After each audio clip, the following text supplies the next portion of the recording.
Good afternoon, and welcome to the YEXT Inc. First Quarter Fiscal 2025 Financial Results Conference Call. All participants will be in listen-only mode. Should you need assistance, please signal a conference specialist by pressing the star key followed by 0. After today's presentation, there will be an opportunity to ask questions. To ask a question, you may press star, then 1 on your telephone keypad. To withdraw your question, please press star, then 2. Please note, this event is being recorded. I would now like to turn the conference over to Nils Erdmann, Senior Vice President of Investor Relations. Please go ahead. Thank you, Operator, and good afternoon, everyone. Welcome to YEXT's First Quarter Fiscal 2025 Earnings Conference Call. With me today are CEO and Chair of the Board, Mike Walrath, and CFO, Darrell Bond. During this call, we will make forward-looking statements, including statements related to our future financial performance, statements regarding the timing and expected effects of our pending acquisition of Hearsay Systems, expectations regarding the growth of our business, our outlook for the second quarter and full year fiscal 2025, our strategy, and estimates of financial and operating metrics, capital expenditures, and other indications of future opportunities, as further described in our first quarter shareholder letter. These forward-looking statements are subject to certain risks, uncertainties, and assumptions, including those related to YEXT's growth, the evolution of our industry, our product development and success, our ability to compete, our acquisition of Hearsay Systems and integrate its business with ours, our management performance, and general economic and business conditions. These forward-looking statements represent our beliefs and assumptions only as of the date made, and we undertake no obligation to revise or update any statements to reflect changes that occur after this call. Further information on factors and other risks that could cause actual results to materially differ from these forward-looking statements is included in our reports filed with the SEC, including in the sections titled Special Note Regarding Forward-Looking Statements and Risk Factors in our most recent quarterly report on Form 10-Q for the 3 months ended April 30th, 2024, and our shareholder letter that was issued this afternoon. During the call, we also refer to certain metrics, including non-GAAP financial measures. Reconciliations with the most comparable historical GAAP measures are available in the shareholder letter, which is available at investors.yext.com. We also provide definitions of these metrics in the shareholder letter. I will now turn the call over to Mike. Thanks, Nils. Good afternoon, and thank you for joining us today. Hopefully by now you've read both the press release announcing our definitive agreement to acquire Hearsay Systems, as well as our first quarter letter to shareholders, which was posted to our website after the close of market. I'm very excited to discuss the news with you today, and our first quarter earnings call is the perfect forum to discuss recent events. I hope it was clear from reading our shareholder letter that we feel the opportunity to combine Hearsay's client engagement solutions with YEXT industry-leading digital presence platform is a game changer. As a trusted global leader in digital client engagement for financial services, Hearsay Systems empowers over 260,000 advisors and agents to proactively guide and capture the last mile of digital communication in a compliant manner. The world's leading financial firms rely on Hearsay's compliance-driven platform to scale their reach, optimize sales engagements, grow their business, and deliver exceptional client service. YEXT and Hearsay are both trusted by leading financial firms and insurance providers who rely on our platforms to manage their digital presence and compliant customer engagement. Combined, we help them empower over 3,000 global brands. YEXT is proud to work with 9 of the 10 largest U.S. banks and the 4 major wirehouses. Hearsay's customer base includes the top 5 U.S. life insurance firms and 4 of the top 5 global wealth management firms. Our joint customers will benefit from seamless access to new tools and capabilities to strengthen their management of the complete customer journey. A few important points regarding the financial terms of the deal. First, the purchase price is for $125 million.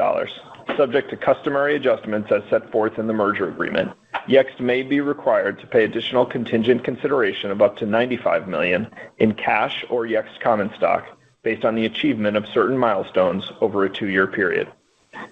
Second, while the final audit of Hearsay's financial statements is still pending, we believe Hearsay generated approximately $60 million in revenue during its prior fiscal year ended December 31st, 2023.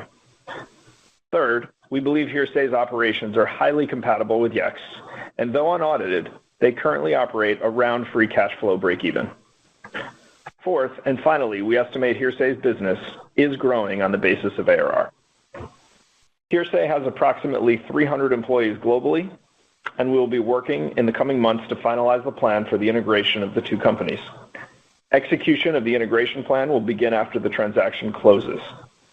We are not in a position to comment further on integration plans at this time, except to say that with Hearsay Systems, we believe Yext will be able to provide even more ways for brands to connect with their customers one-to-one. This acquisition will advance our efforts to deliver the products and solutions our customers value most. We look forward to welcoming the Hearsay team to Yext once the transaction closes. And with that, we'd like to open it up for questions. We will now begin the question and answer session. To ask a question, you may press star, then 1 on your telephone keypad. If you are using a speakerphone, please pick up your handset before pressing the keys. To withdraw your question, please press star, then 2. Our first question today is from Tom White with D.A. Davidson. Please go ahead. Great. Thanks for taking my question. Congrats on the Hearsay deal. I guess maybe it was a little more sizable than maybe we would have thought you guys were considering, as it related to kind of your social capabilities specifically. I guess Mike, maybe you can comment, was this something that this size sort of always, maybe your intention or just any color on how the process evolved? And then I have a quick follow-up on the guidance. Thanks.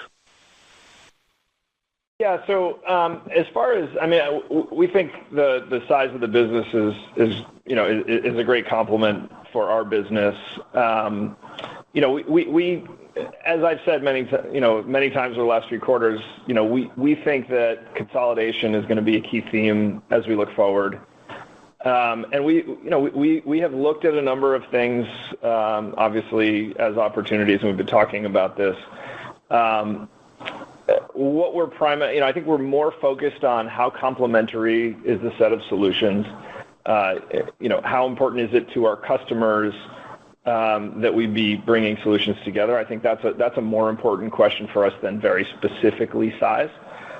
We have a lot of confidence that the solutions and products that Hearsay offers are highly complementary. Having a highly overlapping set of customers already, we have a lot of intelligence about the value that is being driven by these products. And so I'd say, anytime we look at an acquisition opportunity, we're going to look first and foremost at how complementary is it and how much synergy is there in being able to combine the platforms.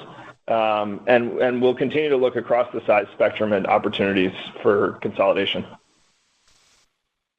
Okay, great. Thank you for that. And then just on the full year revenue guide, I think it came in a little bit. Can you just provide a little bit more color on kind of what's changed? Is that purely related to maybe kind of slower conversion of the pipeline related to, the longer sales cycles and kind of budget scrutiny stuff that you guys have been and a lot of people have been encountering?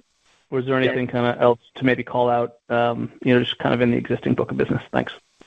Yeah, I don't think we're seeing anything that that you're not seeing elsewhere. When we gave the guide for the full year, we talked about assuming a level of stability or even some level of recovery. I think what we're seeing and what we hear from our peers is it's certainly not getting any easier to convert demand, budget constraints, deal cycles. It's all still there. And the other thing that's happening there is as we go through renewal cycles, we're being very intentional about making sure that we're solidifying the relationship with the customer, that we're setting ourselves up for future upsells, and that we're building a stronger relationship with the customer. So all of those things are going to challenge bookings and they're going to challenge retention. One of the things we talked about in March is that we had planned a pretty significant sales capacity ramp early in the year.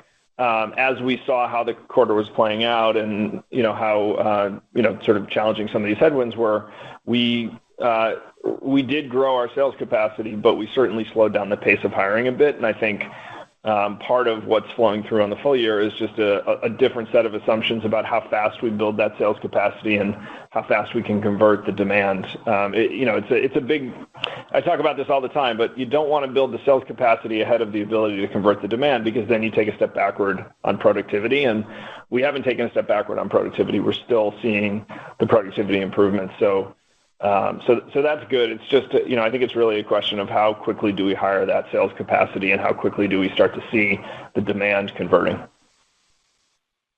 Okay, thank you very much. The next question is from Rohit Kulkarni with Roth Capital Partners. Please go ahead. Hey, thank you. Couple questions. First on the acquisition. I guess any more color, Mike, you can provide on overlap with YEXT, as in how large is financial services at YEXT, and perhaps the other way around, how applicable is Hearsay's kind of value prop to some of the core verticals at YEXT, be it retail, restaurants, hospitality, as in where do you see that those kind of synergies manifest over time? Hey, Rohit, it's Daryl. I'll take a couple parts of that and then hand it off to Mike. In terms of financial services, a little over a year ago, we did a investor day, and we included in that deck some of our largest verticals, and I think healthcare and fins were around the 21-22% mark. Those continue to be our two largest and strongest verticals. We feel really good about the complementary nature of Hearsay, given their strength in fins and the ability for us to have some common customers, but also customers they have that we don't, and vice versa. So we think there's certainly some opportunities for revenue synergies, just within fins. And I think when we look broader into the rest of our verticals, I think there's opportunities there, particularly as we continue to build out our own social product and flesh out that roadmap.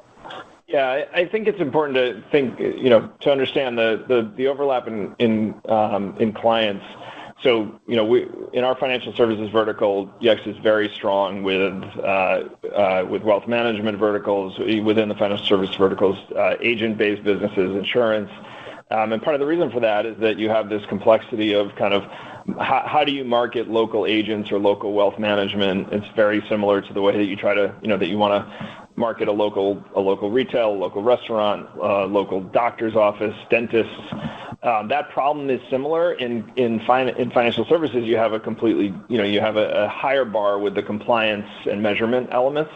And so I think where YEXT is really strong there is on the listings, the pages, and the reputation management components, as well as the internal search use cases. And butting right up against that are things like social media management, text and voice communications, and all the compliance features and functionality there.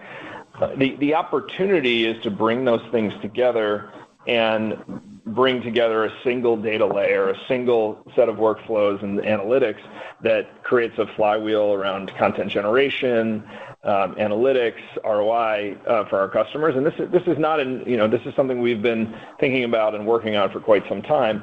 The synergies with Hearsay are really no-brainer-ish when it comes to how we service and bring value to those customers.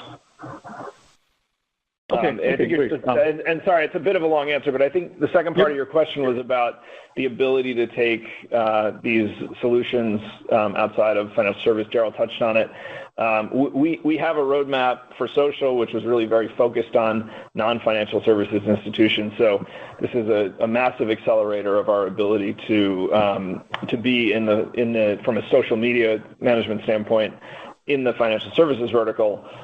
We still think there's an enormous opportunity for best-in-class social media management, particularly around that local social use case. But one thing that may be underappreciated is just how strong Hearsay's product is from a texting and communication standpoint. And so while other verticals may not have the same compliance hurdles as financial services, they certainly have a lot of the same communication hurdles.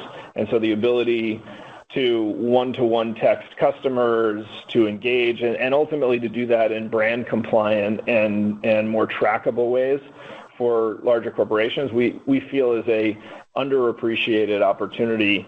This acquisition really introduces a new set of product opportunities there. Okay, awesome. I guess Another question is just on your ARR growth outlook. Maybe talk about this mid-single digit growth rate by end of 25 and high single digits by first half of next year. Maybe talk through what gives you confidence that we are going to see that kind of level of acceleration in the next 6 to 9 months, perhaps particularly given the recent 6 months ARR growth is kind of going in the wrong direction. So sorry to ask a tough question, guys, but would love to hear what your thinking is. Yeah, no, I think it's a fair question. I mean, I think the thing that's clearly challenging us right now is the large customer churn that we had at the end of Q4. So that has obviously challenged the year-over-year. The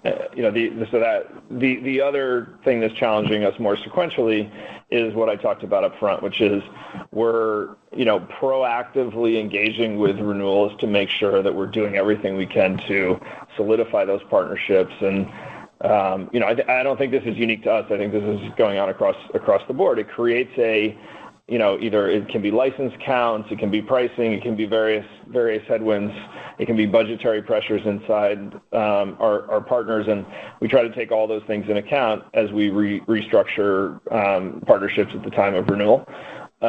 And so those all create headwinds. The reason why we're optimistic about the back half of the year is because we have visibility into demand, and we're, I think, ahead of the curve in terms of addressing a lot of the renewals, and we're much further ahead than we have been historically on addressing the renewals in the back half of the year. And so our estimates, I think, are remain conservative, but it's pretty clear to us that we'll see the ARR growth in the second half of the year, even if the market stays challenging like it has been. Okay. Thank you. I'll go back to in the queue. Thanks, Mike. Thanks, Darryl. Thanks. The next question is from Ryan McDonald with Needham. Please go ahead. Hi, thanks for taking my questions. Maybe just adding on with the hearsay questions. Can you just talk about general growth rate of the business or the end market that they're operating, maybe in the context of last year, if you're not given updated guidance to include it yet? And then as we think about the efforts that you took recently with the workforce reduction in the core business, and sort of pairing that with expected integration of hearsay, how should we think about sort of what the integration of this business does for the margin profile of the business, and is it accretive, dilutive to sort of the core Yext business at this point? Yeah. So, Ryan, thanks for the questions. When it comes to hearsay, we'll obviously be updating. None of the guidance that we're giving today takes anything into account with respect to the hearsay acquisition. So it's entirely organic. Once we get the acquisition closed, we will certainly be updating all of the financial outlooks and providing a lot more information around things like our expected growth rate and expected revenue. We're just not ready to talk about it yet, and I think it wouldn't be wise to get into speculating about it. As far as I think you had a question. You mentioned the end markets that they operate in. Their business is entirely today operating in the financial services vertical, and so we're really we're incredibly bullish on that opportunity. But we also think where we have an entire go-to-market system built around a much broader set of verticals, theirs is very much built around the financial services vertical, and so we see some real opportunities ultimately to bring their products to bear, as well as to merge their products with our products on the social side of things as we move more aggressively into that in the back half of the year, in order to attack a much broader market. Super helpful. Maybe as a follow-up, maybe just asking about the new, some of the newer AI modules, obviously starting to get in the hands of customers and getting some positive feedback there. As you think about sort of the expectations, for sort of a acceleration of growth in the back half of the year, what's being contemplated, if anything at all, on the AI side? Do we think that the monetization opportunity is in the near term, or still sort of wait and see as the market develops? Yeah, well, you remember I made myself pretty unpopular about a year ago by saying that the AI bookings wave that everyone was expecting in the second half of last year wasn't going to materialize. I don't think I made a lot of friends with that statement. I think we still see it the same way, which is it's coming. We see less of a tidal wave and more of a rising tide. But when it comes particularly to the larger enterprises, they're going to be cautious, and there's not going to be as much of a giant cresting wave as there's just going to be a slowly rising tide over time. The way we think that plays out is that and this is a little different, I think, than the sort of prevailing narrative of there are going to be just sort of binary winners and losers when it comes to software and AI. That may be true when it comes to purely productivity-based pieces of software, but I think where we're combining data layer with workflow, with analytics, and a content generation flywheel, what winds up happening is all of these AI technologies get built into the platform, and they get used in lots of different ways that makes the platform more valuable. And so we're not necessarily thinking about it so much as selling AI as we're thinking about it as what are the things that AI makes better inside the platform. So we gave a couple of these examples. Managed review response and ultimately AI generated review response is a great example of something that there's I think increasing adoption and increasing comfort with the idea that you can save a ton of time having your review responses written in a brand voice, and then in most cases still be reviewed by a human being. On the listings recommendation side of things, what we're starting to see is that bringing the combination of data science and AI to bear in the form of automated recommendations around today things that you can do within your listings configuration and ultimately more broadly across the platform are going to be really exciting ways that we bring those technologies into the platform. And so we're still incredibly bullish about this, and and as we see our customers using it, we're probably even more bullish than ever. And I probably will continue to make myself somewhat unpopular by not predicting that there's going to be a massive tidal wave of bookings in the second half of the year for this. And right around the time people give up on AI driving bookings is probably when we'll start to see that the tide is rising across the board. Appreciate the color. Thanks, Mike. Again, if you have a question, please press star, then one. The next question is from Naved Khan with B. Riley. Please go ahead. Yeah, hi. Thanks a lot. So maybe just on the ARR trend, if I look at the direct and third-party ARR, sequentially both dipped. Is that related to maybe some give back, or as you said, Mike, maybe solidifying a relationship, reviewing the number of licenses and so on? What's the driver of that? Yeah, I think there are different drivers there. I think the biggest driver that we see is as we go through renewal cycles, and again, I don't think we're remotely alone in this. There's budgetary pressures. There are business realities to our customers who might have signed their last contract 2 years ago, and maybe they had more stores or more agents and things like that. And so I don't think that this type of pressure is particularly different for us than it is for for other software businesses that sell licenses. And in some cases, it's potentially less intense for us because less of our software is sold on a seat license type basis. But at the end of the day, what we're going to do is we're going to make the right decisions for our customer relationships over the long haul because we see so much opportunity. And certainly with an acquisition like Hearsay, we see even more opportunity for us to grow those relationships over time. And so optimizing for very near term ARR increases, which we get annoyed when vendors try to do it to us.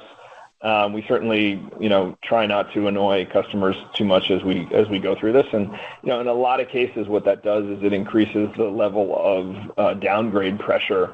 And I think we've been saying for a long time that we'd rather have downgrades than logo churns. And if you become very inflexible about the downgrades, then you get the logo churns. Got it. So your outlook for a return, just call it mid-single digit kind of growth by the end of this year, is that just based on the pipeline, the conversion rates, as well as the fact that you might be anniversarying some of these changes as you exit the year? How should we think about that?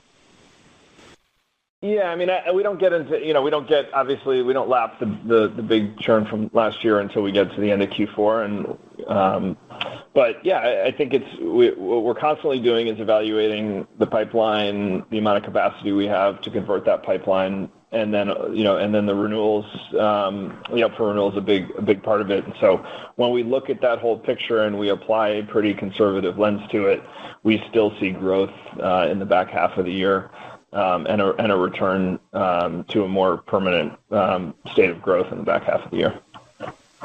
Okay, and then one final question, maybe on the on Hearsay. You mentioned 300 employees. Are most of the people in the sales function or technology, or any kind of color on that? Yeah, it's a diverse company, and they have all the functions. So. We don't see anything out of line with the way that they're organized, and they operate in a very similar way that we do. So that's actually we'll talk more. Hopefully in the next call we'll be hopefully we'll have closed the acquisition and we'll be able to talk a lot more about how it's going to impact our various functional financial areas and things like that. But again, I mean, it's a great business today. It's a business that, as we mentioned, it has ARR growth. I think they've faced their challenges over the last few years, and from what we've seen, their execution has been brilliant. They've introduced new products. They've got growth drivers in the business, and it's a business that's operating around cash flow break even today. So. We feel really good about the financial profile of the business and the ability to find synergies as we integrate it. Thank you. This concludes our question and answer session. I would like to turn the conference back over to Michael Walrath for any closing remarks. Well, we'd just like to thank everybody for joining us today and for your questions, and we look forward to speaking with you next quarter. The conference is now concluded. Thank you for attending today's presentation. You may now disconnect.